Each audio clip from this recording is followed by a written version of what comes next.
الرحمن الرحيم والصلاة والسلام على رسول الله وعلى آله وصحبه أهل الله. adúpẹ́ lọ́dọ̀ Ọlọ́run asẹ̀yìn fún ànábì wa Muhammad alékún kí Ọlọ́run Ọlọ́run bá mú bá nábì asẹ́gbogbo rẹ̀ kẹ́ àti gẹ̀ Ọlọ́run pín kárí gbogbo àwọn ẹni Ọlọ́run tí wọ́n jẹ́ àmùtàkọ̀dìmín tó fi dérí gbogbo àwa tá a ṣẹ́kù láyé lẹ́nu abẹ́ Ọlọ́run ìkẹ́ náà àti gẹ̀ náà Ọlọ́run dákun jọ̀ọ́ dérí ẹnì kọ̀ọ̀kan wa ọlá nábì lọ́dọ̀ Ọlọ́run gbẹ̀n tí bá ń wọlé sí orí prógrámù yìí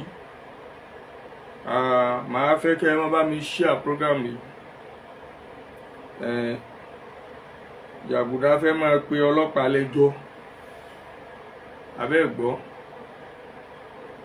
Jàgùdà ń pe ọlọ́pàá lẹ́jọ́ ẹ̀rí páyé ti bàjẹ́. Alhamdulillah ẹni tí bá ti ń wọlé ẹ má bá mi share prógrámù yìí, ẹ bá mi share rẹ̀ dáadáa. Ẹ bá dẹ̀ ti ń wọlé ẹ jẹ́ kí n máa rí yín, kí n máa rí kọ́mẹ́ǹtì yín. Ẹ sálámà tẹ́ bá ti ń wọlé. Ọ̀rọ̀ tí mo fẹ́ sọ lálẹ́ yìí kò pọ̀ rárá.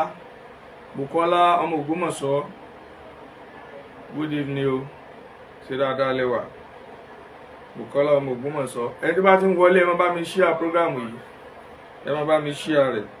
Mi ìfẹ́ pẹ́ rárá, àwọn ọmọ ò sọ fún mi pé àwọn ti lo epo tó wà nù jẹnẹrétọ̀, wọ́n ti tàn láti ìrọ̀lẹ́. So jẹnẹrétọ̀ yẹn epo tó wà nù rẹ̀ ò pọ̀. Mi ò dẹ̀ fẹ́ mọ́ update wa lérí èyí tí a tún rí lónìí. Mukadam sọ́ọ̀lì yín náà Sàlátì ẹ káàbọ̀. Junaid Tihamiyu Adéwùmí Túndé Àlàbí Adégòkè Rashid Mukadam sọ́ọ̀lì yín náà mo fẹ́ fún yín information ni o. Alhamdulillah Rabbil Alamin. Lónìí ni wọ́n bá pè mí láti kóòtù kan ní ti dárúkọ rẹ̀ nílùú Ọ̀fà wípé ẹnìkan pè mí lẹ́jọ́. Ó pè mí lẹ́jọ́, ó pè bàbá Bariga lẹ́jọ́, ó pè Ajé Abdul Qadir tó jẹ́ sẹ́kẹ́tìrì wa lógo Ìlọrin, ó pè wá lẹ́jọ́. Ǹjẹ́ ta ló pè wá lẹ́jọ́? Ló bá di ẹni tí gbogbo ayé ń wá kí ló bá dẹni tí gbogbo ayé ń wá kiri. Ìgbà tá a ka wọ́n bá ní àwọn fẹ́ mú ìwé ìpẹ̀jọ́ wa, wọ́n ní ẹ má bọ̀. Mo wà lọ́rin, mo pe bàbá Bariga, mo pe Ajé Abdul Qadir sẹ́kẹ́tìrì wa, mo pè é. So lọ́ọ̀kan ni gbogbo wọn náà wọ́n bú ẹ̀rìn, wọ́n sì ní ọ̀dà. Àkọ́kọ́ náà ni pé bàbá Bariga kì í sọ̀rọ̀ lérí afẹ́fẹ́ débi tí ó bú yàn. Sẹ́kẹ́tìrì wa kì í ṣẹni tó lápọn, kò sí bú yàn lérí social media. Èmi náà tí mo tẹ̀ wá lápọn díẹ̀ tí mo wá sórí social media, mi ì dárúkọ yàn. Ọkàn mi balẹ̀ gan, mo ní kán máa mú ìwé ẹjọ́ náà bọ̀ wá. Tí tèmi tán á mú wá lónìí, òun ni mo fẹ́ kẹ́ bá ń share rẹ̀ kí gbogbo ayé rí ni o, torí ó ní message tí mo fẹ́ pín ká ayé níbẹ̀. Ó ní message tí mo fẹ́ pín fún ayé lórí ẹ̀.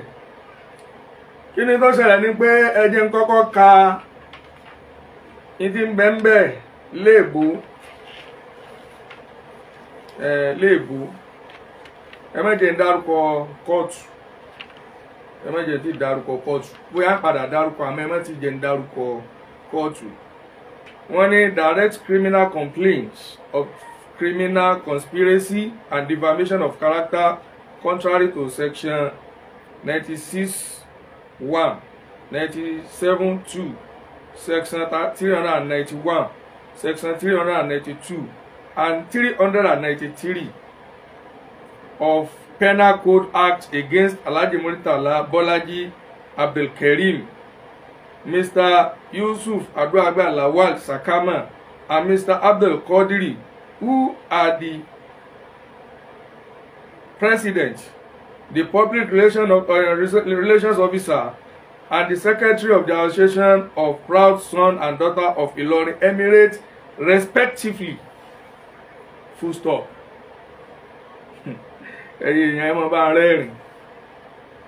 1. We act as counsel for Jagunlabi in Ile Ejo Offa, who reside at address here, to as complaint and on oath's behalf and clear instruction we present the direct complaint presents this criminal complaint against Alhaji Muritala Bolaji Abdulkarim Babam Bariga, Mr. Yusuf Aduagba Lawal Sakama, and Mr. Abdul Qadir, who are the president, the public relations officer, and the secretary of Association of Proud Sons and Daughters of Ilorin Emirate.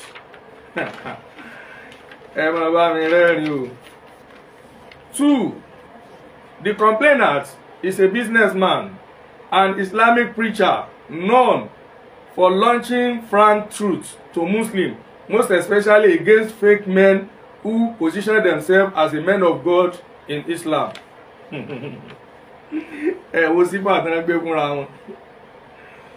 3. The defendant, a member and executive of the Association of Proud Sons and Daughters of Ilorin Emirate, and the organization appointed one Mr. Sakiru Adebari Okanlomo to speak on his behalf on social media, Facebook. Ṣẹ́gbọ́ ẹ̀sùn tó fi kàn wá nù o. Wọ́n la appointee Mr. Sakiru Adebari Okanlomo kó máa sọ̀rọ̀ on behalf of Ogo Ilorin. Ẹ dákun, ṣé Lizanu Liwula mẹ́yìn tí wọ́n fi bàbá wa àfáà Sakiru Adebari Okanlomo jẹ, ṣé Lizanu Liwula mẹ́yìn yẹn só jẹ mọ́ PRO Ogo Ilorin? Ẹ dákun, Lizanu Liwula mẹ́yìn àfáà Adebari wọ́n ti bìjà gbogbo àwọn ẹni Ọlọ́run. So ti yé bá wọn, Lizanu ni wọ́n fún gbogbo àwọn àfáà kìí ṣe Ogo Ilorin. 4. Acting as the spokesperson for the defendant, Mr. Sakiru Adebari Okanlomo, who is based in United States of America, the spokesperson for the Association of Proud and Sons and Daughters of Ilorin Emirate, has launched highly devastating defamatory utterances against the complainant and has traveled far and wide on the social media. Number 4. Number 5. On the 24th December 2023, the Association of Proud Sons and Daughters of Ilorin Emirate appointed Mr. Sakiru Adebari Okanlomo as their spokesperson by presenting to him a certificate of appointment, and since then he began to invest his time, energy, and resources on defamation of the complainant character on behalf of the defendant. Ṣé ti gbọ́? Wọ́n ní lẹ́yìn ìgbà tí Ogo Ilorin fún bàbá wa Alhaji Sakiru Okanlomo kò wé tí wọ́n fún ní Lizanu Liwula mẹ́yìn tán, wọ́n ní láti ìgbà náà ló ti bẹ̀rẹ̀ sí ní bà àwọn lórúkọ jẹ́. So pé Ogo Ilorin àwa la rán Alhaji Sakiru Okanlomo. Alhaji Sakiru ẹ jáde o, Ogo Ilorin ló rán yín ṣẹ́. Number 6. In one of the several videos launched by the spokesperson, the Association of Proud Sons and Daughters of Ilorin Emirate, in person of Mr. Sakiru Adebari Okanlomo, he said the complainant's father is a thief. His father was beaten and stripped into naked for stealing. Wọ́n ní àfáà Sakiru Okanlomo ó pe bàbá olùpẹ̀jọ́ wa yìí ní olè tí wọ́n já sí òhò láàrin ọjà. So ó wá jẹ́ sí pé Ogo Ilorin ló fi rán Alhaji Sakiru Okanlomo pé kó máa wí bẹ́ẹ̀. 7. Also, in another video already launched on Facebook, which has already gone viral on the social media, the spokesperson of the Association proud son and daughter of Ilorin Emirate, in person of Mr. Bariga Okanlomo, loudly and clearly called and described the complainant as an impotent man. Wọ́n ní Alhaji Saheed Okanlomo wípé wọ́n pe complainant wa ẹni tó pè wá lẹ́jọ́ yìí pé ó pè wọ́n ní òkóbó, so ògo Ìlọrin ló sì fi rán wọn.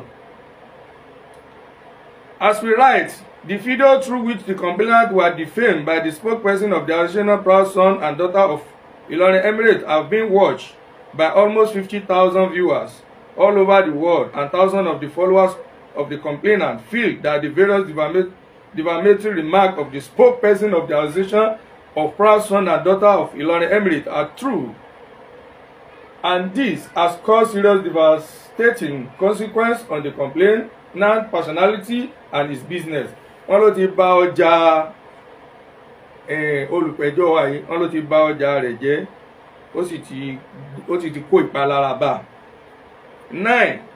All words were being said and lodged by spokesperson of the association of proud sons and daughters of Ilorin Emirate were done with knowledge, approval, reward from Alhaji Murtala Abdul Karim, Mr. Yusuf Adogba, and Mr. Abdul Qadiri tó jẹ́ secretary wa. Wọ́n ní fún nǹkan tó ṣe yìí làwa wá torí rẹ̀ la fi àwọ́dù rẹ̀ la àpúfù ẹ̀san fún àpúfù rìwọ́dù rẹ̀. We were available to this court the video in the CD showing defamatory remarks which were launched against the complainant. Also during the hearing, member of the association of proud sons and daughter of Ilorin Emirate shall be summoned to the court to testify before the court. Wọ́n ní kódà àwọn ní fídíò bí tán ti fún ní àwọ́dù yìí lọ́wọ́. Okanlomo ẹ káàbọ̀. Wọ́n láwọn ní fídíò yìí lọ́wọ́ wípé bí tán ti fún ní tán ti reward ẹ̀ wípé gbogbo ohun tí ń sọ yìí ó ṣe é dá ògo Ìlọrin, ó jíṣẹ́ ògo Ìlọrin dáadáa. We apply that the criminal proceeding will be commenced against the defendant in the court. 11. 12. The complainant shall establish his case against the defendant before the court maximally beyond reasonable doubt with oral and documentary evidence the crime of the conspiracy and defamation of character perpetrated by the defendant against the complainant. 12. No. Ẹ jẹ́ rọ́ṣẹ̀ torí pé mi ò ní epo púpọ̀ nínú generator, àwọn ọmọ ò pè mí pé kó ti fẹ́ tán. 13. Having placed the facts surrounding the direct complainant before the court, we apply that the Honourable Court make an order mandating the Nigerian police to arrest the defendant and produce them before your honour of arraignment and prosecution. Ìyún wípé nínú táwọn fẹ́ pẹ̀lú òdodo táwọn bá fi múlẹ̀ yìí, àwọn fẹ́ kí ilé ẹjọ́ yìí fún àwọn láyè láti lo ọlọ́pàá láti fi àrẹ́sì àwa tí wọ́n pè ní ẹjọ́. 14. May it please your honour. 15. Your faithful signature àtorúkọ lọ́yà òun ló wà ń bẹ̀. Gbogbo ẹ̀yin olólùfẹ́ wa tí ẹ farabalẹ̀ dúró tì wá tẹ́ ẹ gbọ́ kínní yìí, Ọlọ́run ó jẹ́ ó dáa fún yín.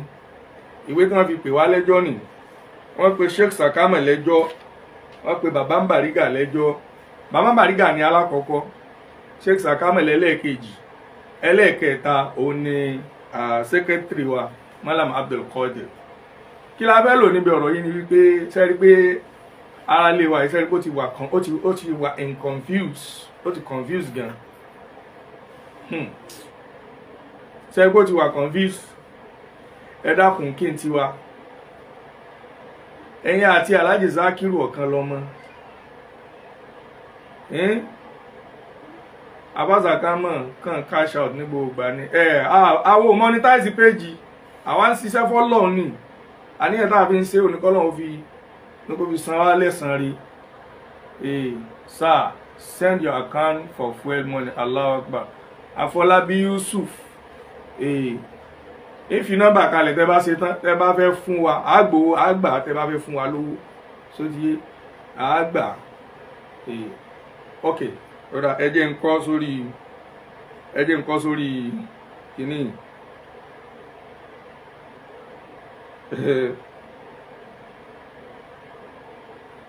kọ́ra bẹ́ẹ̀ lómi náà bá tún fún wa lówó àgbà àgbà Masha Allah. Account number nu ẹni tó bá fẹ́ fún wa lówó àgbà ẹ ṣeun gan. Ó tó káwọn náà gbó kúkú monetize page wa àákàn ra data àfi ṣe fi ṣẹ̀bílì line náà so ti yé bá kí la fẹ́ lọ Oyewole Lukman káàbọ̀ ẹ fẹ́ la sẹ́rí àwọn ìjájà jẹ̀bi o ẹ fẹ́ la ní tí mo rí nídìí ẹ́ di ìwé ìpẹ̀jọ́ wa yìí wọ́n ní having placed the facts surrounding the direct complaints before the court we apply that the honourable court make an order mandating the Nigeria police to arrest the defendant. So kò ní di kẹsẹsẹ arrest àwa ká tó wálé ẹjọ́ ẹni bá jẹ fùfù òun lára ń fún ọmọ burúkú ní máa ń sá pamọ́ tí wọ́n bá pè lẹ́jọ́ so ti yé àwa ò lọ lé ẹjọ́ àmọ́ pílánì yín tẹ̀ ní gbogbo ẹ ti ń tú sí wa lọ́wọ́ kódà sponsora yín àti mọ̀ Anwar Kasandubu you are welcome. Sponsora yín tí ń sponsor yín ẹ ná owó tán ní ọwọ́ yín níbi tá a bá ọ̀rọ̀ yìí dé ẹ ná owó tán ẹ̀wọ̀n yẹn ẹ̀ wá ní sáláìwọ̀ lágbára Ọlọ́run ẹ ní sáláìwọ̀ o wàláì ẹ wọ ẹ̀wọ̀n tẹ́ jẹ́ gbèsè rẹ̀ o eléyìí tẹ́ mú wáyìí àwò lẹ́jọ́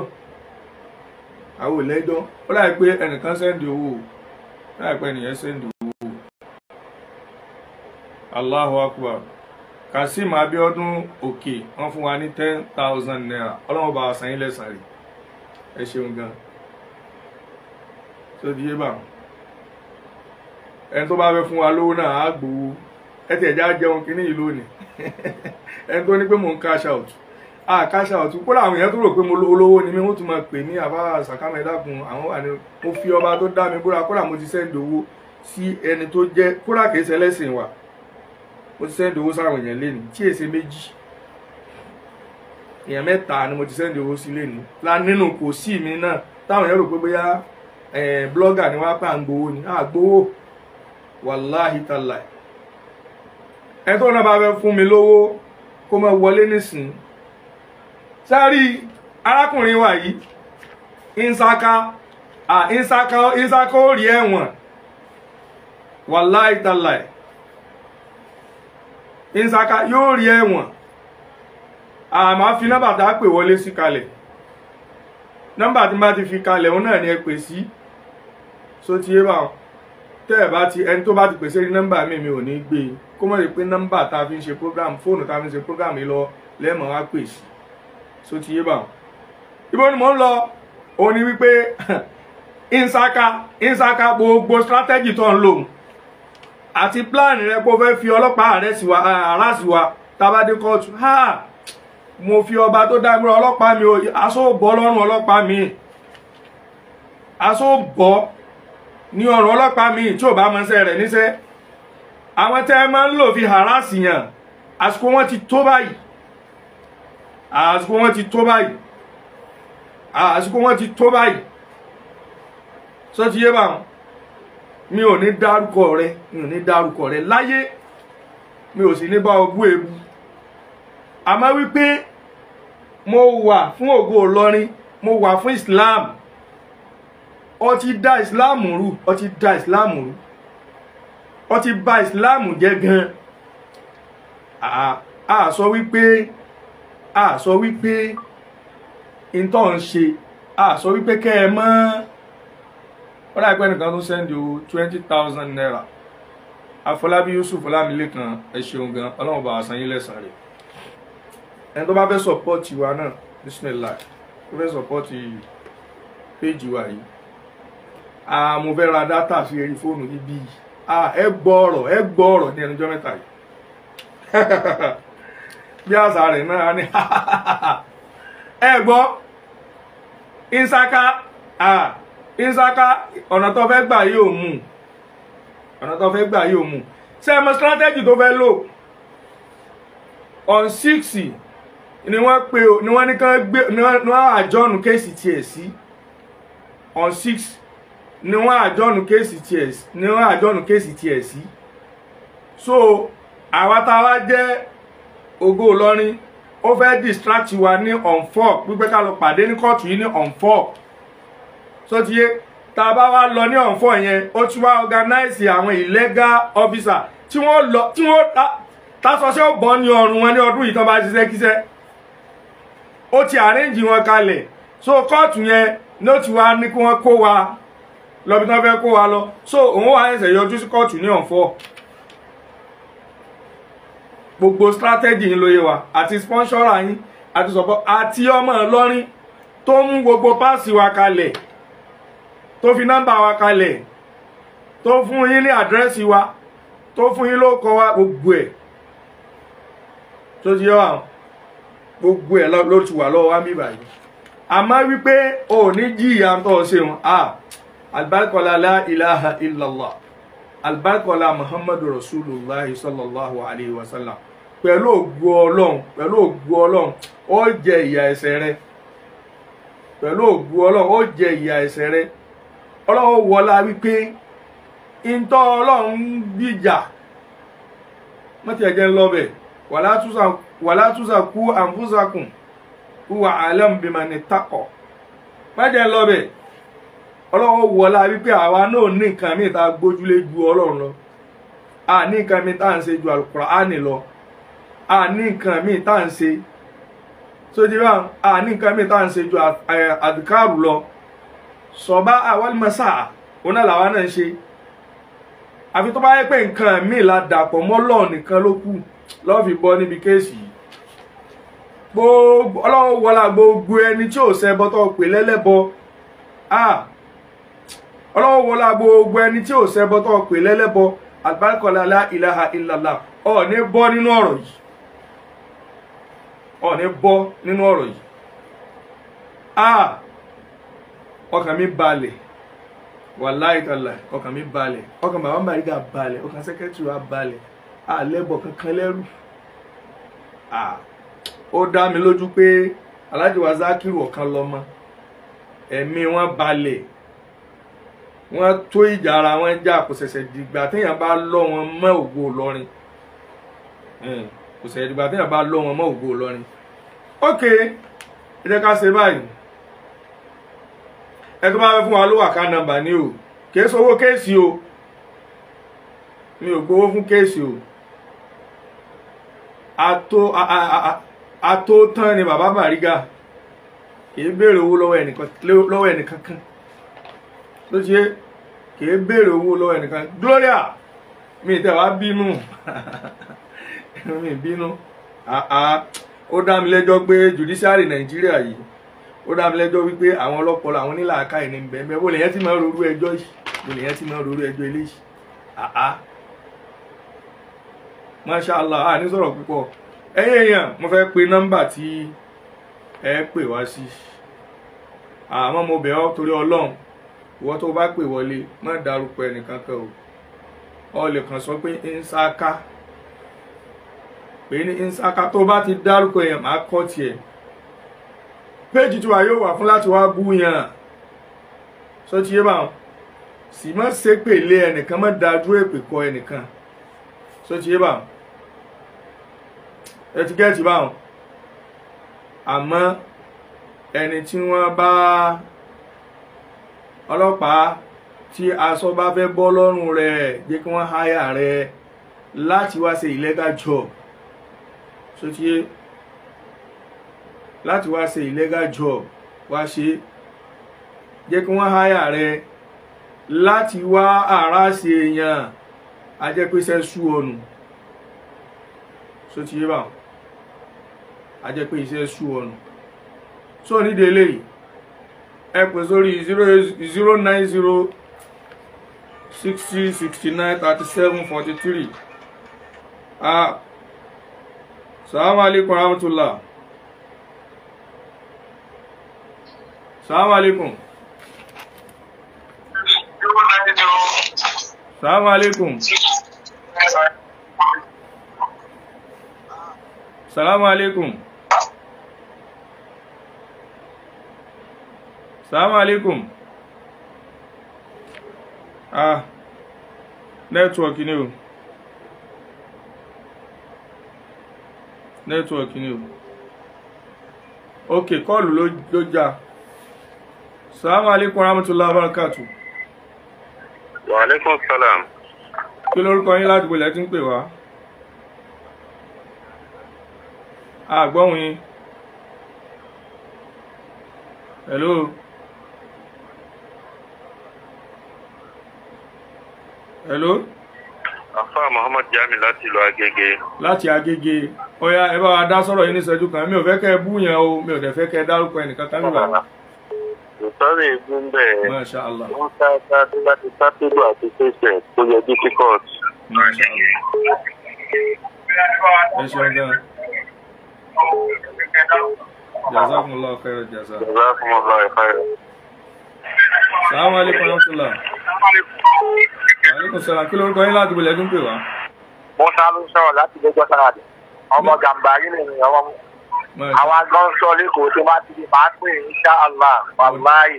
Màmá bá ń bọ̀ sílẹ̀ fún ọmọ àdúgbò lágbára o. Ẹ ṣeun.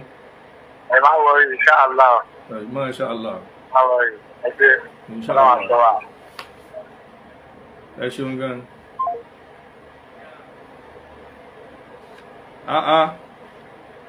Ẹ wo àwọn erémọdé, àwọn strategy ọmọdé tí ò ràn kan. Assalamu alaikum warahmatullahi wabarakatuh. Ṣé o Sakama? Mo mẹ́ni tí ń pè àmọ́ ẹ dárúkọ yín. Ó ti yé mi ta. Ṣẹ̀rẹ́ ni tá à ń sọ tí ń sá kì í. Ẹ dákun ẹ má pàápàá àsùkọ rẹ̀ mọ́, kọ́lá pọ̀ máa mọ́ ní. Ẹni tí ò lè ka yàtí tán wá ń pè láàbá kò lè túrásù yàtí. Kí láàfà náà ń pè? Ṣé ẹ sì ní gbogbo àwọn tí ń ti lẹ́yìn náà? Kọ́lá àwọn kan wà tí wọ́n jẹ́ ọ̀rẹ́ rẹ̀ tó sì ń bẹ nínú ògo lọ́rin yìí. Ká má jà lábọ́ọ̀dì nítorí Ọlọ́run. Ká bẹ̀rù Ọlọ́run. Ọlọ́run ẹ̀ ti sọ rẹ̀ sọ yín. Gbogbo ògo lọ́rin nísìnyí, gbogbo ògo lọ́rin ló dúró dà. Ló dúró dà tọ̀. Ọ̀rẹ́ rẹ̀ nìkan bà wá ń bẹ̀ ni. Ọlọ́run mọ̀ fún yín ṣe. Ẹ lọ́mọ ẹ sì dé dáadáa. Ìmọ̀mọ́ ọ̀fà ń bẹ̀ ń bẹ̀ fún yín. Wọ́n kọ̀ǹtró. Ẹ ṣe wa alaikum salam wa rahmatullah.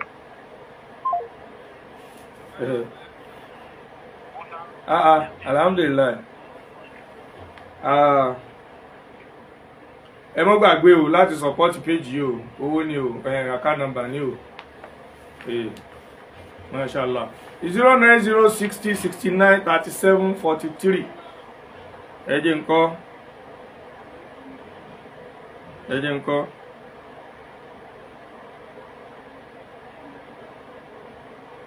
090 60 69 37 43. Phone number tẹ́ máa pè wá sí nísìnyí. Òun ni mo fi sí ojú screen yẹn. 090 60 69 37 43.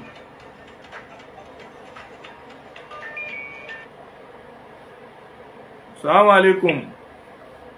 Wa alaikum salam. Kí lórúkọ yín láti bolẹ̀ tí ń pè wá?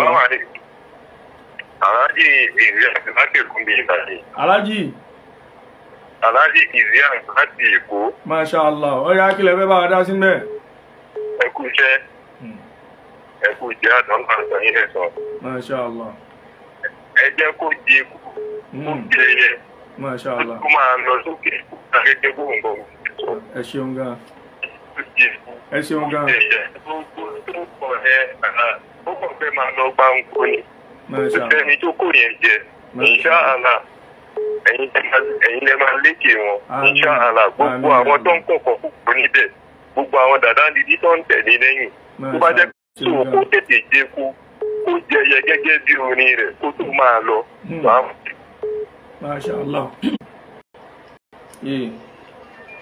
Ẹ dákun torí Ọlọ́run gbogbo ẹni tó bá wà lérí prógrámù yìí ẹ fún mi ní táìmù díẹ̀ mo fẹ́ pe Alhaji Sakiru Okanlomo wọlé mo dáràn lálẹ́ yìí mo ti rí kọ́mẹ́ǹtì wọn bíbá wọn ní kí n pè àwọn wọlé. Salaam alaikum. Salaam alaikum. Naam, kí ló ń kọ́ yín láti ilẹ̀ tó pè? Àfọlábí ló sọ̀rọ̀. Naam. Ṣé ìpàpàdà náà máa jábọ̀ náà máa wálé? Àmín. Ó bẹ̀rẹ̀ lórí fíìmàṣà wọn nílùú Ògùn àti fíìmàṣà wọn ní Ọ̀fà àti gbogbo àwọn alátìlẹyìn rẹ̀ tó kù. Gbogbo pátápátá gbogbo tó bá fojú ayé wọn kójọ ní òparí ojú. Assalamu alaikum. Wa alaikum salam rahmatullah. Ẹ ṣeun gan, Ọlọ́run san yín lẹ́san rí. Ẹ dákun ẹ̀yin tẹ́ ń pè sórí nọ́mbà mi yẹn ẹ ti ń jẹ́ kí ẹ fẹ́ da prógrámù yìí rú mọ́ wa lọ́wọ́. Ẹ dákun ẹ má ṣe bẹ́ẹ̀ torí Ọlọ́run abẹ̀yìn ni ẹ jọ̀ọ́ torí Ọlọ́run.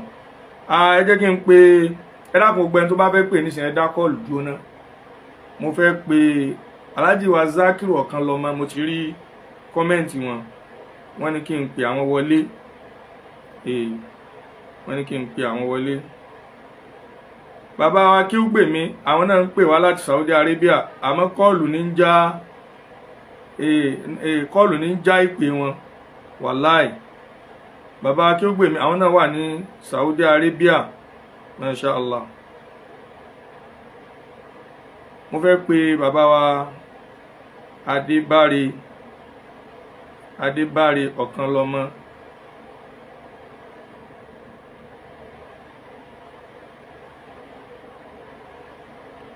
Mo fẹ́ pe bàbá wa Adébáre Okanlomo wípé káwọn náà sọ tinú wọn lérí ẹ̀sùn náà. Salamu alaikum wa rahmatullah. Wa alaikum salam wa rahmatullahi wa barakatuh. Bàbá ẹ̀mìà. Ọmọ àwọn àgbàlagbà ọmọ tó nípìnlẹ̀ ńlọrin. Akramakumullah. Orúkọ yóò ní bàjẹ́ láéláé pẹ̀lú ọlọ́dọ̀ Ọlọ́run. Àmín. Alubarika bàbá wa àgbà Sheikh Sakama. Rahimahullahu ta'ala. Ọlọ́run jẹ́ ẹ̀rí pẹ́. Àmín. Mo pẹ́ kí n tó wọlé prógámù yẹn mo jáde pé èèyàn bíi 6 ló da prógámù yẹn bò mí lẹ́ẹ̀kan náà pé Okanlomo ọ̀rọ̀ yìí kọ́ mi o. Allahu Akbar. Wọ́n ń gbọ́ nǹkan tẹ́ ń kà lọ mo di pé ẹ ti kàdé bí nọ́mbà 7 kí n tó wọlé. Allahu Akbar. Mo ṣáà ń gbọ́ orúkọ mi. Wọ́n á ní kí n pè wọlé o kí ló ṣẹlẹ̀ kí lorúkọ mi ṣe o.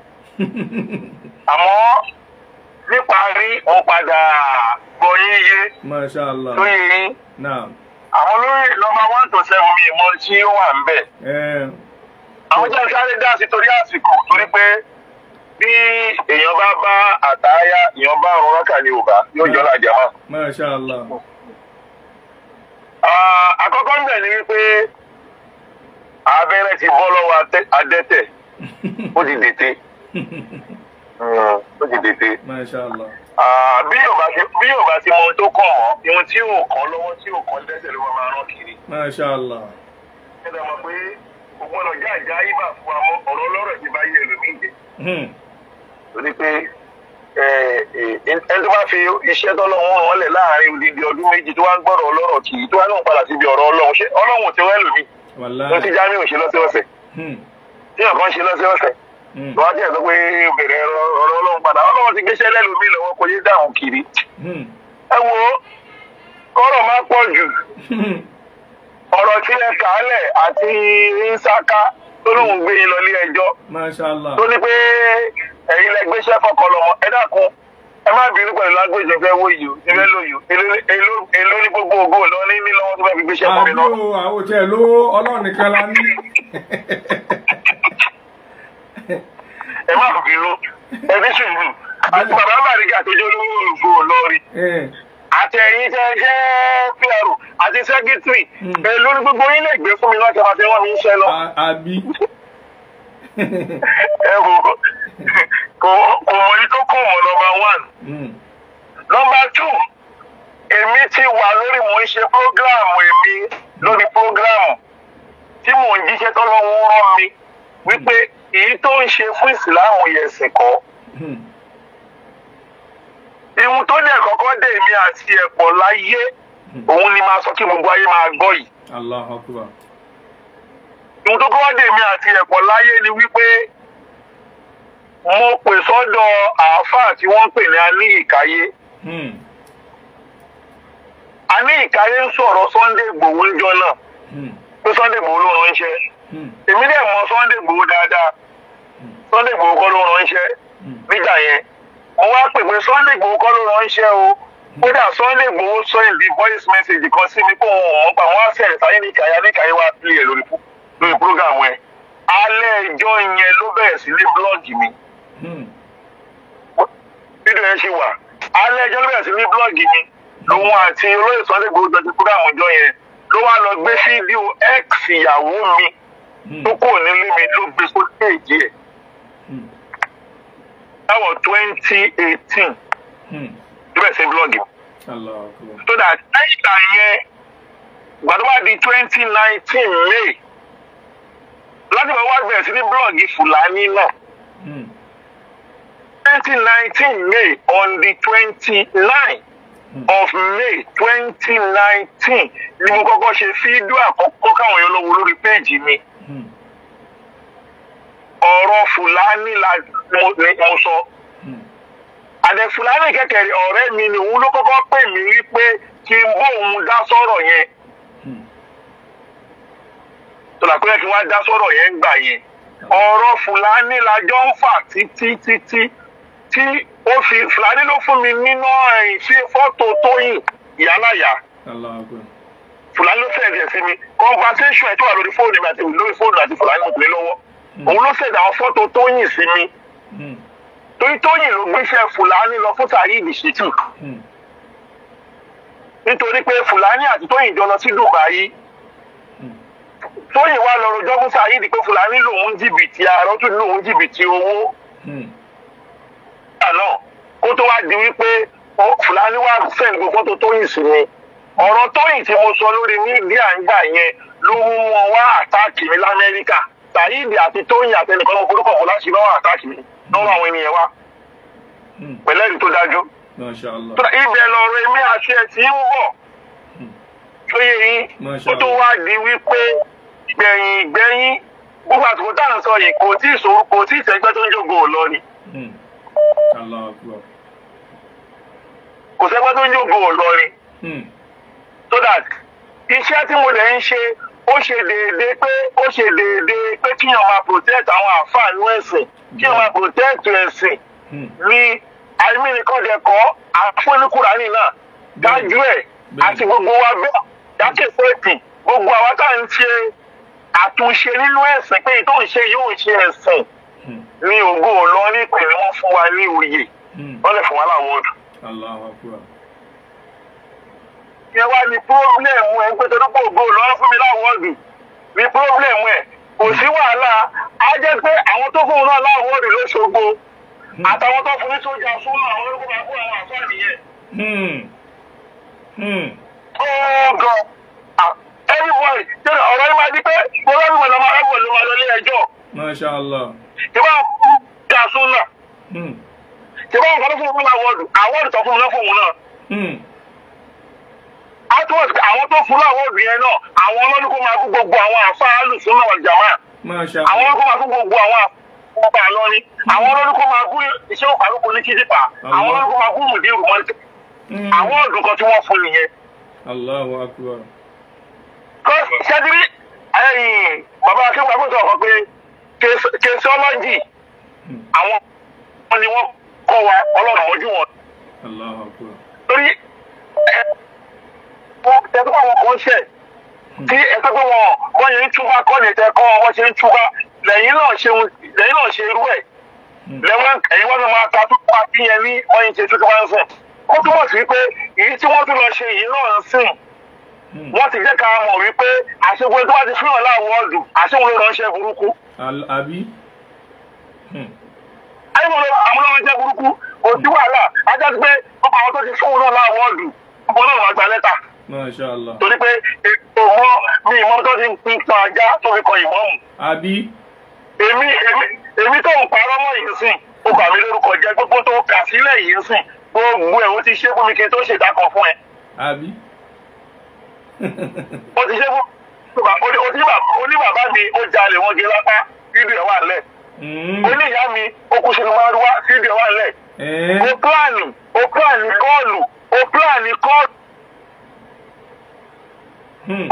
kọ́ọ̀lù pẹ̀lú ọkọ̀ pé kọ́pọ̀ tó ti kó dàbí pé mo lu jìbìtì ilẹ̀ lábẹ́òkúta ó wà lórí fóònù ẹ abẹ́gbọ̀ ṣé wàá rí nípa rí ẹjẹ́ wá ju bọ́ọ̀bù kan lẹ̀ kọ́ máa lọ rán yẹn ẹjẹ́ fún aláṣàmẹ́t mo pọ́ọ̀sì fídíò kan lánàá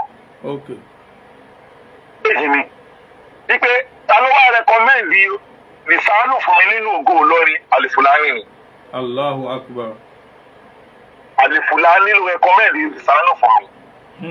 torí pé nígbà yẹn òun ni mo ń dífẹ̀ǹtì nígbà show me your mouth. ó wá sọ ọ̀kan ó ní wọ́n jalè wọ́n ní bàbá ní ìyá òun ṣépè fóun èmi wá fẹ́ sọ fún pé kó béèrè lọ́wọ́ Fùlàní ọmọbìnrin tó pè sórí prógráàmù mi tó Saheed Shittu tó pè sórí prógráàmù mi kó béèrè lọ́wọ́ Fùlàní ta ló lọ àárẹ̀ ìjọ ọmọbìnrin yẹn.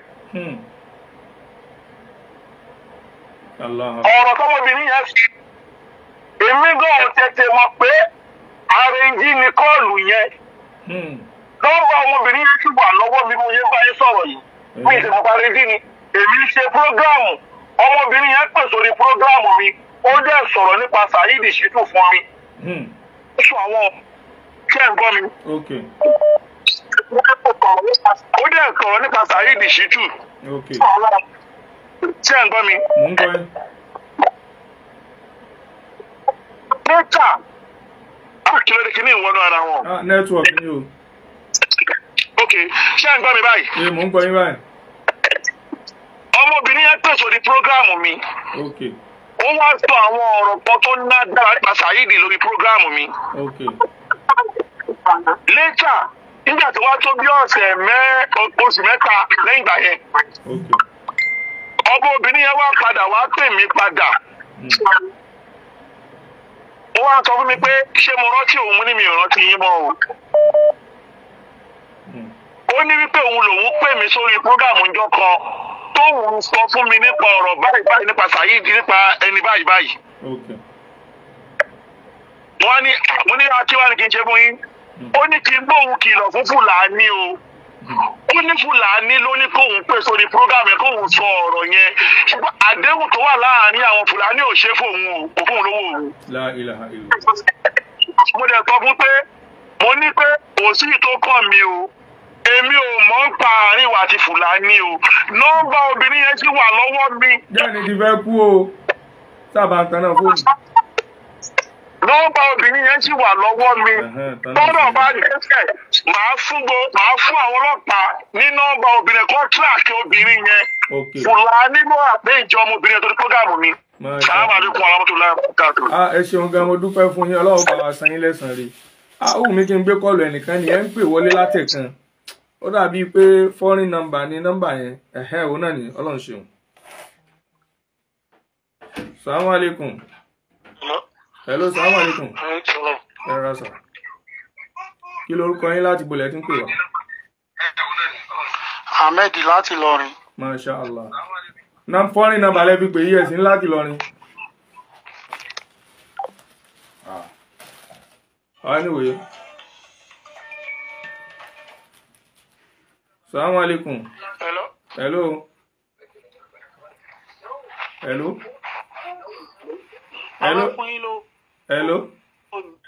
Ẹni? A fẹ́ fún yín lówó. Okay, account number wà ń bẹ̀ ẹ rí ni. Hello.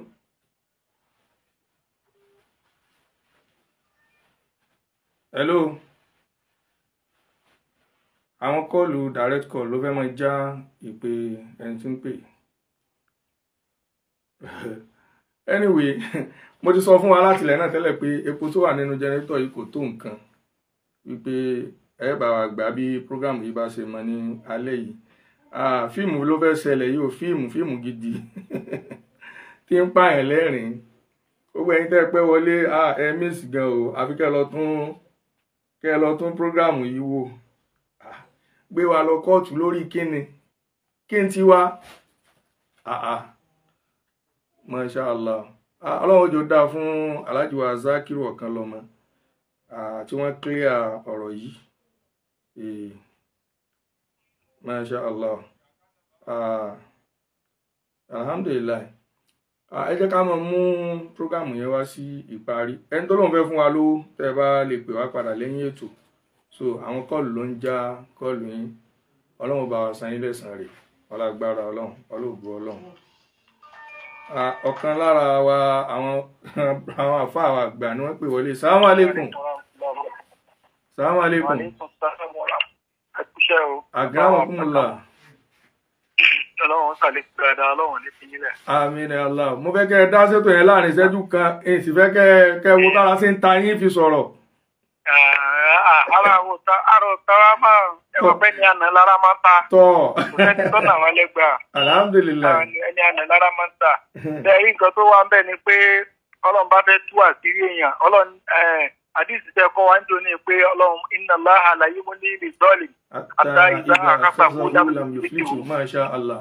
tọ́lọ́n bá fẹ́ mú alábòsí yóò mú tẹ̀sẹ̀ tẹpatẹpa ní òmù dáná má bínú fún lágbèsè. Masha Allah. yóò mú tẹ́yẹ́yẹ́ ni yóò mú gbogbo ẹ̀kú mbẹ́ sẹ́rí gbogbo àwọn ọmọ àti gbogbo àwọn nìkan kọ́ làdánwò kan torí ìjọ tí Kárúnà tó ṣe wèrè tó purọ́ mà nẹ́bí Musa tó ṣe wèrè fà nẹ́bí Musa ìjọ tọ́lọ́hún tí owó tí Kárúnà wọlé tán ọlọ́run ní àsáfúnà bìí wọ́n bì dárí ilà àbdọ̀ apapa Kárúnà rẹ gbogbo tó nínú àtún parí. La ilaha illallah. gbogbo àwọn tí ń ràn án lọ́wọ́ yẹn ó ti lè kó wọn pọ̀ bí èpè ẹ̀lẹ̀ tó wàláhì wọn padà dolo. La ilaha illallah. torí pé wọ́n ràn án lọ́wọ́ lérí kó máa bà àwọn tọ́lọ́hún tún ayé wọn ṣe jẹ́. kéèyàn bú gbogbo àwọn bàbá wa tó jẹ́ pé kò sí social media kò sí fóònù kò sí nǹkan kan ẹ wá wo èèyàn tó gba ìsìláàmù lára wọn kódà odidi ọba ìlú àwọn bàbá wa sì wá àti kò sì di mùsùlùmí. àwọn bàbá yẹn ló wá ń ṣépèlé ló ń bú níwọ tó jẹ́ pé o mọ nǹkan kan o mọ kéwú. ó wá ṣẹ̀ṣẹ̀ wá gbé yín lọ sí ó ti rí pé àdánwò ti sọ ó ti tóbi mẹ́wàá kalẹ̀ níwájú fóun ó wá dọ́gbọ́n gbogbo orú ọgbọ́n táwa mọ̀ gbogbo wọn pátápátá àwọn àlọ́ ọ̀fà àti gbogbo wa náà lára àwọn onísá òun ní sá káàkiri wọ́n pè ní kóòtù tí ò wá bọ́tà wá ń sìn tó bá pè bàbá Bariga tó pè ẹ̀yin náà mi ò tí a máa ń tẹ̀yìn ṣe ní. kò yé mi. níjọ́ tí a fún bàbá níjọ́ tá a fún tí Okanlomo ń gba lisanu lẹ̀ ulama tí gbogbo Ògo Ìlọrin fún bàbá Sakama tí ìjọyìn Ògo Ìlọrin jọ yẹn. bẹ́ẹ̀ ni mi ò tí ì sí mẹ́ngbà hàn. tí ìjọyìn Ògo Ìlọrin lọ́fà ni àwọn tí wọ́n advice rẹ̀ àwọn dèdèrè àwọn sọ̀ǹgọ̀bọ́lì àwọn tí ò ní làákàyè káwọn tí ọpọlọ wọn ti dàgbù wọ́n rí owó jí ni wọ́n sì pọ̀ pẹ̀lú ògùn ọlọ́ owó èrú ni tẹ́lẹ̀ wọ́n sì ná. wọ́n sì pọ̀ àwọn na ọlọ́run tẹ́ mọ̀ pé ọ̀nà tó bá gbà wá náà nígbà lọ. bẹ́ẹ̀ni. pé kò àṣẹ́mọ̀ ni ẹ mọ̀ wọ́ọ̀rì ọ̀nà tó bá gbà wá nígbà lọ.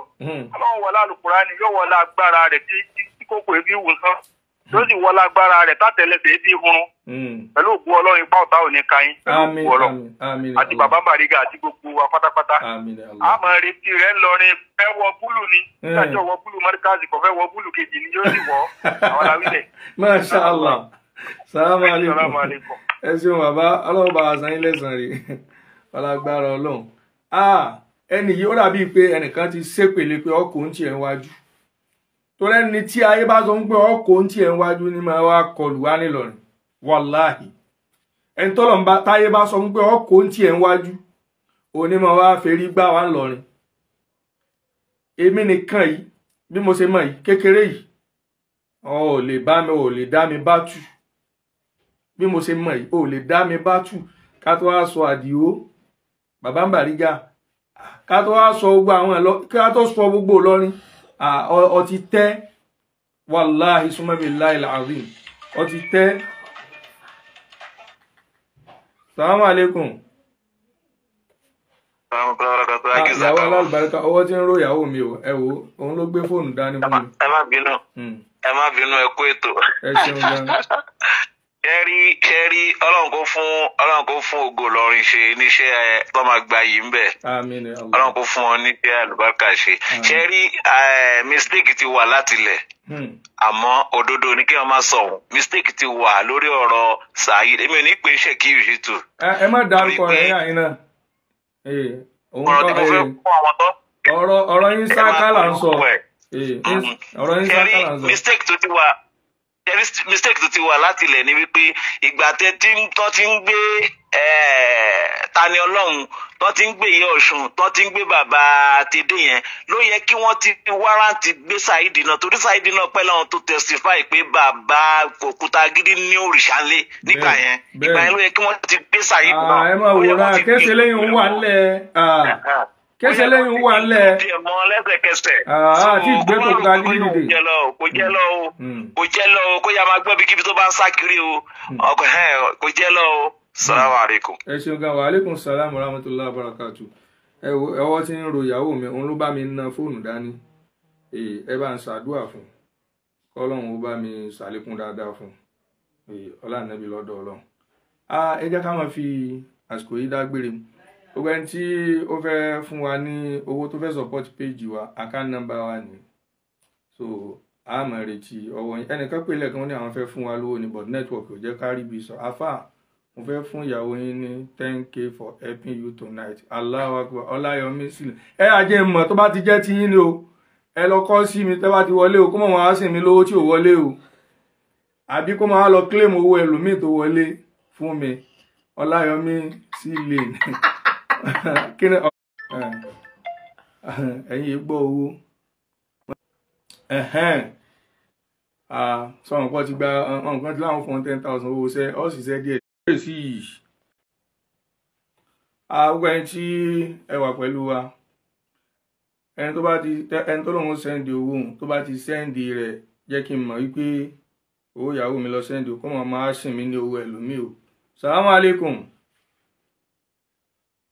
Salamu alaikum. Nẹ́tíwọ̀kì ni ó ti wọlé o. Orí nọ́mbà yìí ni ẹ pè sí tẹ́yin bá ń gbọ́ mi. Orí nọ́mbà yìí ni ẹ pè sí. Ọ̀kan nínú àwọn àfáà àgbà nílọrin ní ń pè. Masha Allah. Ẹ jẹ́ ń gbà pé wọ́n nìkan ká mọ́ á lọ. Àwọn náà wọ́n pè. Salamu alaikum. Wa alaikum salam wa barakatuh. Sheikh. Sakama. Akramakumullah. Ètò. Ẹ ṣeun gan. Wá sílẹ̀ o.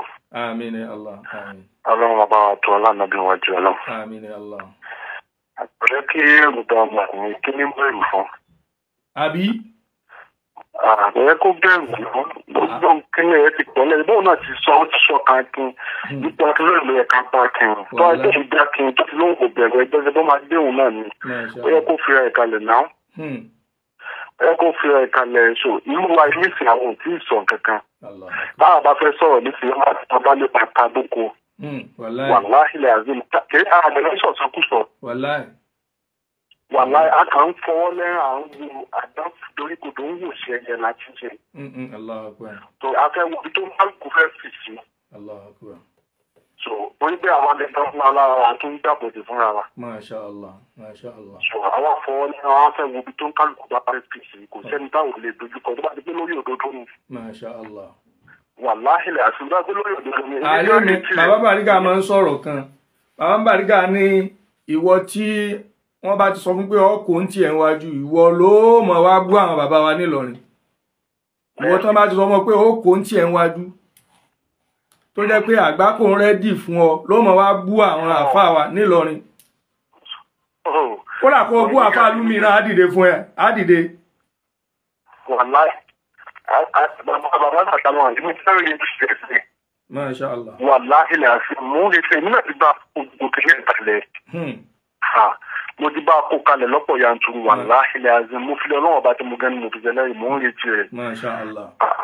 Ọlọ́run máa fún wa ṣe ọlọ́run ò ní padà. Àmín. Inshallah ọlọ́run máa fún wa ṣe. Àwọn náà mú ọ̀rọ̀ fà. Ọ̀dà àpàdé lọ́fà pẹ̀lú ògbó ọlọ́run. Inshallah. Masha Allah. Salamu alaikum. Ọláyọmí sí lane wọ́n láwọn ti sẹ́ndì 10,000 sí ajá mi. Ẹ ṣeun gan, Ọlọ́run bá wa san yín lẹ́san rí. Kò tí àpíà ní orí lójú screen ní bíbá yìí. Ní aláti ẹ̀ ò tí wọlé, àmọ́ mo mọ̀ pé yóò wọlé èèyàn pàtàkì ní parọ́. Assalamu alaikum. Wa alaikum salam.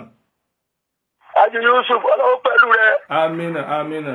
Ta ni sọ̀rọ̀? Ya múrí ní sọ̀rọ̀. Wòlíì ńláńlá. Láti kòkòrò. Mo ti rí bẹ́ẹ̀. Ọlọ́run ṣàlékún dùnú fún yín. Amina, amina Allah. Gbogbo àwọn ọ̀tá, ẹ̀yin náà borí wọn. Amina, amina Allah. Ẹ̀yin náà jẹ̀jà wọn bí ẹ̀yin bá ti dájú kọ lé àǹfààní ní yóò parẹ́ ni. Lágbára Ọlọ́run. Bí ẹ̀yin bá ti dájú kọ iléeṣẹ́ Ádámọ̀ yóò parẹ́ ni. Amina Allah. Ọmọ Ádámọ̀ làwa. Masha Allah. Ẹ ṣeun gan. Ẹ̀kọ́ onísọ̀lú ní àtẹlẹ́ yìí dáadáa. Ẹ ṣeun gan. Ọlọ́run bá dúpẹ́ fún un. Amina. Adéọlá Ẹnifẹ́ni Adébárí, ẹ ṣeun gan, Ọlọ́run bá wa san yín lẹ́san rí. Ọlágbára Ọlọ́run náà ti sẹ́ndì owó sí wa. Adéọlá Ẹnifẹ́ni Adébárí, ẹ ṣeun gan, Ọlọ́run bá wa san yín lẹ́san rí. Ọlágbára Ọlọ́run, ọlọ́ògùn Ọlọ́run, la hawla wala quwwata illa billahil aliyyil azim. Ẹ dákun torí Ọlọ́run gbẹ̀yìn jẹ̀mọ́ wa. Èyí tí mo fẹ́ fi tó wa létí tó wà very important ju owó tẹ́ ń fún mi yìí lọ. Ó wà very important ju owó tẹ́ ń fún mi yìí lọ. Kódà tẹ́ bá dá owó yẹn dúró báyẹn, ìyẹn wà very important.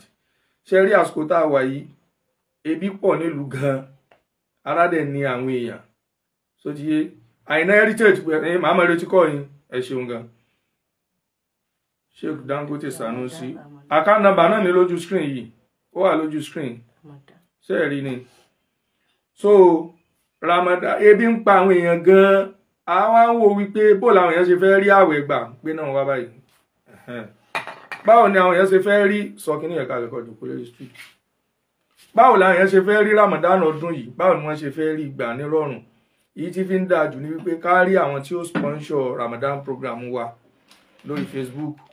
So a lè ní àǹfààní àti ra oúnjẹ tó pọ̀, rice ni, sẹ̀mú ni, spaghetti ni, kódà èlùbọ́ tó máa ń páàkì yẹn, tó máa ń páàkì sínú lẹ́dà báyìí.